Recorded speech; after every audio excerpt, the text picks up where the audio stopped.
Hello, hello, hello. Welcome to a Davinci Resolve tutorial on how to save render settings. First things first, if you guys just want to leave a like and comment down below for me for the algorithm, then I'd really appreciate it.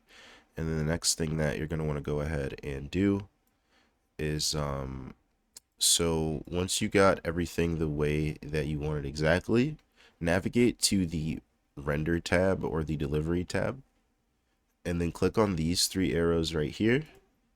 And then you could just press save as new preset. Quick tips.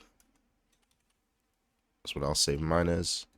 And then now you've gone ahead and saved that preset, and then you can just press import preset and then choose whatever one that you see fit.